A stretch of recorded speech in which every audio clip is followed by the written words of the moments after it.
વર્ષ હતું 1908। બિહારની મુઝફ્ફરપુર જેલમાં એક અજીબ, અનોખી અને અસામાન્ય હલચલ હતી। અંગ્રેજોના જુલમથી ભારતીયો ખૂબ જ પરેશાન હતા, પણ સાથે સાથે ઘોર નિરાશા અને હતાશા પણ હતી। કારણ હતું સૌનો લાડકવાયો અને પ્રિય એક યુવાન, जिसની ઉંમર માત્ર 18 વર્ષ 8 મહિના અને 8 દિવસ હતી, ફાંસી ચડવાનો હતો। રોષ પરિસ્થિતિ વધુ ખરાબ ન બને અને લોકોને બચાવી શકાય એ માટે આ પગલું લેવામાં આવ્યું હતું। આ નિર્ણય 11 ઓગસ્ટના રોજ લેવામાં આવ્યો હતો।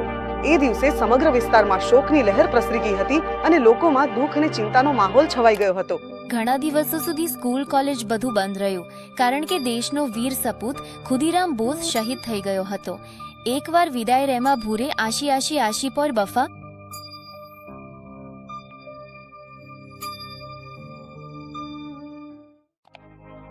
નમસ્તે જી, હું છું હરપ્રીત કૌર।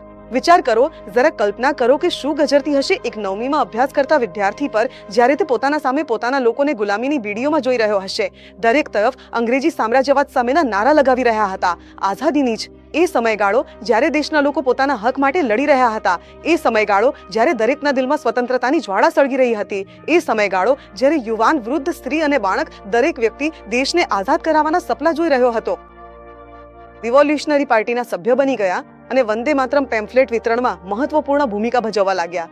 તેઓએ દેશભક્તિ અને સ્વતંત્રતા માટેની લાગણીથી પ્રેરિત થઈને આ કાર્યમાં પોતાનું યોગદાન આપવાનું શરૂ કર્યું। જલસા જુલુસોમાં ભાગ લેવું હવે ખુદીરામનું કર્મ બની ગયું હતું અને તેઓ દરેક કાર્યક્રમમાં ઉત્સાહપૂર્વક જોડાતા। વર્ષ હતું 1899, મહિનો ડિસેમ્બર, તારીખ 3। બંગાળના મેદિનીપુરના ખુદીરામના નામની પણ એક રસપ્રદ કહાણી છે। તેમના માતા પિતાએ તેમને ખુદીરામ નામ આપ્યું હતું, જે તેમના કુટુંબના પરંપરાગત મૂલ્યો અને દેશભક્તિની ભાવનાને દર્શાવે છે। એવું કહેવાય છે કે તેમના પિતા ત્રિલોક્યનાથ બોઝી એક શિક્ષિત અને દેશપ્રેમી વ્યક્તિ હતા, જેમણે પોતાના પુત્રના નામમાં પણ દેશપ્રેમ અને ન્યાયની ભાવના સમાવવાનો પ્રયાસ કર્યો હતો। ખુદીરામ નામનો અર્થ છે પૃથ્વીનો રાજા, જે તેમના જીવનના ઉદ્દેશ અને કર્તવ્યની ભાવનાને દર્શાવે છે। બાળપણથી જ ખુદીરામમાં દેશ માટે કંઈક વિશેષ કરવાના સંકલ્પ અને ઉત્સાહ જોવા મળતા હતા। તેમના નામની કહાની આજે પણ લોકોને પ્રેરણા આપે છે। 2 મહિના પછી તેમને ફરીથી પકડી લેવામાં આવ્યા અને ત્યારબાદ 16 મે 1906 ના રોજ ચેતવણી આપી જેલમાં મૂકવામાં આવ્યા હતા। જેલમાં રહેતી વખતે તેમણે અનેક મુશ્કેલીઓનો સામનો કર્યો, જેમાં કડક નિયમો અને કઠિન પરિસ્થિતિઓનો સમાવેશ થાય છે। તેમ છતાં તેમણે હિંમત ન હારી અને પોતાના વિચારોને વધુ મજબૂત બનાવ્યા। થોડા સમય પછી તેમને જેલમાંથી મુક્ત કરી દેવામાં આવ્યા, જે તેમના માટે એક મોટી રાહત બની। 6 ડિસેમ્બર 1907 ના રોજ બંગાળના નારાયણગઢ રેલવે સ્ટેશન પર એવી ઘટના બની કે જેના કારણે ખુદીરામના જીવનમાં મોટો ફેરફાર આવ્યો। આ ઘટનાએ માત્ર તેમના જીવનને જ નહીં પણ સમગ્ર સ્વતંત્રતા આંદોલનને પણ અસર કરી। નારાયણગઢ રેલવે સ્ટેશન એ સમયના મહત્વપૂર્ણ સ્થળોમાંનું એક હતું, જ્યાં અનેક ક્રાંતિકારીઓ ભેગા થતા। આ ઘટનાની અસરથી ખુદીરામના વિચારો અને કાર્યશૈલીમાં પણ પરિવર્તન આવ્યો અને તેમણે દેશની સ્વતંત્રતા માટે પોતાનું જીવન સમર્પિત કરવાનો સંકલ્પ કર્યો। અહીં એક બોમ્બ વિસ્ફોટ થયો હતો, પણ આવી ઘટના બની કે જેના કારણે ખુદીરામનું જીવન જ બદલાઈ ગયું। અહીં એક બોમ્બ વિસ્ફોટની ઘટના બની હતી, બોઝ પણ તેમાં સામેલ હતા। પછી રેવોલ્યુશનરી પાર્ટીએ એ સમયના એક ક્રૂર અંગ્રેજ અધિકારી કિંગ્સફોર્ડને મારવાની જવાબદારી હવે ખુદીરામને સોંપી। ખુદીરામને ફૂલચંદ ચાકીની સાથે નોડી। ખબર હતી કે કિંગ્સફોર્ડ દરરોજ સાંજે લાલ રંગની બગ્ગીમાં ક્લબ જાય છે। બંનેએ એ જ સમયે તેને મારવાનો નિશ્ચય કર્યો। 30 એપ્રિલ 1908 ના રોજ બંને ક્લબ પાસેની ઝાડીઓમાં છુપાઈ ગયા। દારૂનો ખુદીરામ બોઝે અને ફૂલચંદ ચાકી બંને યુવાન ક્રાંતિકારીઓ એકબીજાની સાથે મળ્યા અને બ્રિટિશ શાસન સામે લડવા માટે એક મહત્વપૂર્ણ યોજના બનાવી। તેમણે નિર્ધારિત સ્થળે પહોંચી જ્યાં બંને ખૂબ જ હિંમત અને ધૈર્ય સાથે બ્રિટિશ અધિકારીઓને નિશાન બનાવીને બોમ્બ ફેંકી દીધો। બોમ્બ ફેંક્યા પછી બંને તરત જ ત્યાંથી ભાગી ગયા અને ફરાર થઈ ગયા। આ ઘટનાએ આસપાસના વિસ્તારમાં ચકચાર મચાવી દીધી હતી। પણ દુર્ભાગ્યની વાત એ હતી કે કિંગ્સફોર્ડ એ દિવસે ક્લબ આવ્યો જ નહોતો। તેના જેવી જ લાલ બગ્ગીમાં 2 અંગ્રેજ મહિલાઓ ઘરે પાછી જઈ રહી હતી। ક્રાંતિકારીઓના હુમલાથી તેઓ યમલોક પહોંચી ગઈ। પોલીસે ચારે બાજુ ચાળ પાછી કીધો। બગ્ગીના ચાલકે 2 યુવાનોને બોમ્બ ફેંકી દીધો। આ પછી બંને ક્રાંતિકારી યુવાનો ફરાર થઈ ગયા।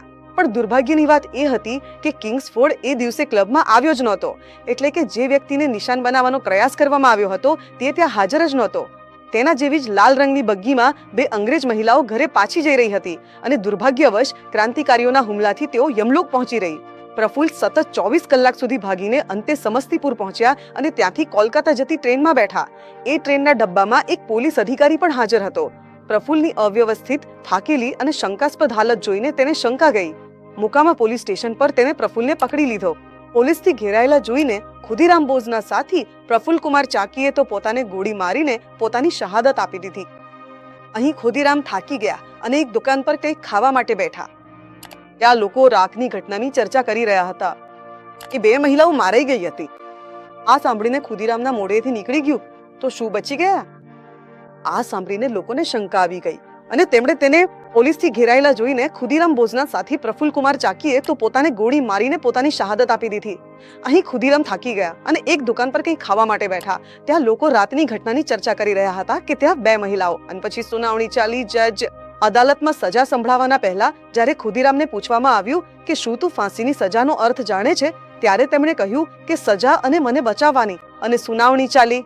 જજ કોન્ડોફની અદાલતમાં સજા સંભળાવવાના પહેલા જ્યારે ખુદીરામને પૂછવામાં આવ્યું કે શું તું ફાંસીની સજાના અર્થ જાણે છે, ત્યારે તેમણે કહ્યું કે સજા અને મને બચાવવા માટે મારા વકીલ સાહેબની દલીલ બંનેનો અર્થ હું સારી રીતે જાણું છું. બોમ્બ બનાવું શીખ્યો. આપો ફૂ. અદાલતે ખુદીરામ બોઝને ફાંસીની સજા સંભળાવતા સાથે ઉપરની અદાલતમાં અપીલ કરવાનો સમય પણ આપ્યો. હાલાંકિ ઉપરની અદાલતોએ મુઝફ્ફરપુરની અદાલતના નિર્ણયને મંજૂરી આપી અને મેજિસ્ટ્રેટે ખુદીરામ બોઝને દોષી ઠેરવીને ફાંસી પર લટકાવવાનો હુકમ આપી દીધો. કહેવામાં આવે છે કે 20મી સદીની શરૂઆતમાં ખુદીરામ એક ક્રાંતિકારી જૂથ સાથે જોડાઈ ગયા હતા જે અંગ્રેજોને ભારતમાંથી બહાર કાઢવા માટે આ આધારપૂર્વક વધુ ભાર આપે છે તરીકાઓનો સહારો લેતા હતા. અરવિંદ ઘોષ અને તેમના ભાઈ બરિન્દ્ર ઘોષ જેવા રાષ્ટ્રવાદીઓએ આ સમિતિનું નેતૃત્વ કર્યું હતું.